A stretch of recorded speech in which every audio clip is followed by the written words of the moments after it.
신명기 28장 15절에서 19절의 말씀, 우리 말씀을 한 절씩 말씀을 다 같이 한 목소리로 받들어 읽겠습니다. 내가 만일 내 하나님 여호와의 말씀을 순종하지 아니하여 내가 오늘 내게 명령하는 그의 모든 명령과 규례를 지켜 행하지 아니하면 이 모든 저주가 내게 임하며 내게 이를 것이니 내가 성읍에서도 저주를 받으며 들에서도 저주를 받을 것이요 또 내 광주리와 떡반죽 그릇이 저주를 받을 것이요 내 몸의 소생과 내 토지의 소산과 내 소와 양의 새끼가 저주를 받을 것이며 내가 들어와도 저주를 받고 나가도 저주를 받으리라. 아멘. 할렐루야. 오늘도 하나님께서 우리와 함께 하실 줄 믿습니다.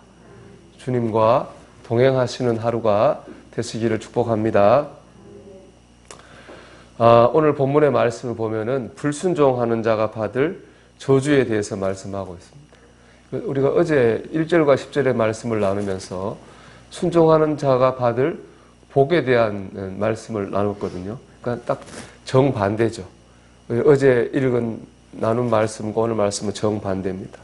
그걸 대표적으로 보여주는 것이 바로 6절과 10절의 대조인데요. 28장 6절을 보면 이렇게 되어 있습니다. 내가 들어와도 복을 받고 나가도 복을 받을 것이니라. 이게 우리가 어제 6절의 말씀이거든요. 근데 오늘 읽은 19절의 말씀이 이렇게 되어 있죠. 내가 들어와도 저주를 받고 나가도 저주를 받으리라. 정확하게 딱 반대가 되는 그런 말씀입니다.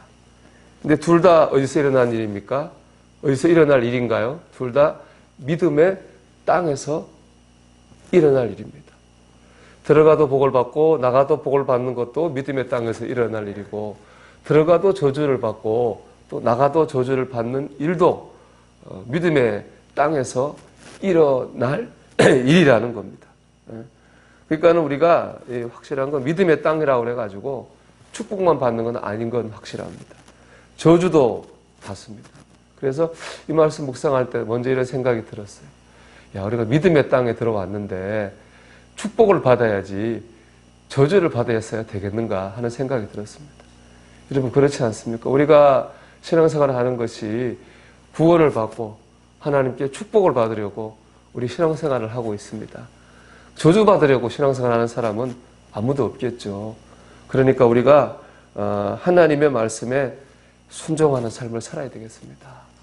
그래서 이 믿음의 땅에서 축복을 받는 저와 여러분이 되시기를 주의 이름으로 축원합니다. 두 번째는 의문이 있습니다. 하나님께서는 왜 믿음의 땅에서 저주를 받게 하실까? 그런 생각이 들었습니다. 그렇지 않습니까? 축복을 못 받을 수 있습니다. 하나님 말씀에 불순종했기 때문에. 어떻게 보면 축복을 못 받았다는 것 자체가 저주를 받았다는 걸 수 있잖아요. 그래서 그 축복을 못 받을 수는 있는데 그렇다고 해가지고 저주를 내리실 것까지는 있나 그런 생각이 들었어요. 그 믿음의 땅인데 축복을 못 받을 수 있지만 저주를 내리실 필요까지는 있을까? 왜 저주까지 내리실까? 축복 안 내리시면 됐지 하는 생각이 사실은 좀 들었어요. 근데 그 말씀을 생각하는 가운데에 히브리서 12장 8절의 말씀이 생각이 나요. 히브리서 12장 8절의 말씀이 이렇습니다.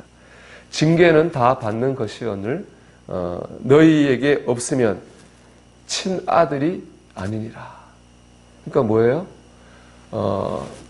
징계가 없으면 친아들이 아니라는 겁니다. 사랑하지 않는다는 거예요. 부모가 자녀를 사랑해서 사랑의 매를 드는 것처럼 하나님께서 우리를 사랑하셔서 우리에게 고난을 주신다는 거예요. 사랑의 매를 통해서 자녀를 바른 길로 이끌어 가시는 것처럼 고난이라고 하는 것을 통해서 우리를 올바른 길, 온전한 신자의 길로 우리를 인도해 가신다는 겁니다. 그러니까는 하나님이 우리에게 주시는 고난은 진짜 저주가 아닙니다. 그건 뭡니까? 우리를 온전한 길로 이끌고 가시고자 하는 사랑의 매라고 하는 겁니다. 그러니까 우리가 오늘 말씀도 그렇잖아요. 저주를 받은 게 아니잖아요. 가나안 땅에 들어가기 전에 이름은 저주를 받을 것이다 라고 말씀하신 거예요. 그 말의 의미는 뭐예요? 저주를 받지 말라는 거죠. 고난을 당하지 말라는 거죠. 그 말씀하시는 겁니다. 하나님의 마음은 우리를 저주하려는 게 아니라 우리를 온전한 길로, 온전한 신자의 길로 이끌고 가시려고 하는 것이 바로 하나님의 마음이고 하나님의 뜻인 줄 믿습니다. 여러분, 당하는 고난 때문에 우리가 다 고난이 있잖아요. 그런 고난 때문에 하나님을 향한 우리의 신뢰가 무너지는 일이 없기를 바랍니다. 오히려 그 고난 속에서 하나님의 뜻을 발견하고 우리가 더 온전해지는 역사가 있기를 주의 이름으로 축원합니다. 마지막으로 깨닫게 되는 게 있습니다. 우리 인생은 완성을 향해 나아가는 여전히 미완성이라는 거예요. 우리 인생이 미완성이구나 하는 생각이 듭니다. 하나님은 믿음의 땅에 들어온 우리 신자들을 이렇게 때로는 축복을 주시고 때로는 저주를 주셔가지고 우리를 온전한 길로 이끌고 가신다 이렇게 말씀하고 있잖아요. 그러니까 우리가 불완전하니 그렇겠죠. 우리가 완전하면 그렇게 하실 리가 없겠죠. 우리가 불완전하니까 때로는 축복으로 때로는 고난으로 우리를 완전한 길로 끌고 가시지 않겠습니까? 그러니까 우리가 예수 믿었다고 그래가지고 저절로 완전해지는 게 아닙니다. 신앙생활 한다고 그래가지고 우리가 온전한 사람이 되는 거 절대로 아닙니다. 우리 여전히 불완전합니다. 그래서 우리는 하나님의 인도하심을 받아야 되는 것입니다. 그럴 때 완전해지는 겁니다. 우리는 여전히 불완전하고 우리 인생은 미완성입니다. 우리가 이것만 잊지 않고 살아도 오늘 하루 훨씬 신앙적인 하루를 살게 되지 않을까 그런 생각합니다. 그래, 나는 불완전하고 우리 인생은 미완성이니까 나 하나님이 도우셔야 되고 하나님의 인도하심을 받아야만 돼. 이 마음 있잖아요. 우리가 이 마음만 오늘 하루 잊지 않고 살아도 겸손하게 하나님 의지하고 하나님의 인도하심을 받게 될 줄로 믿습니다.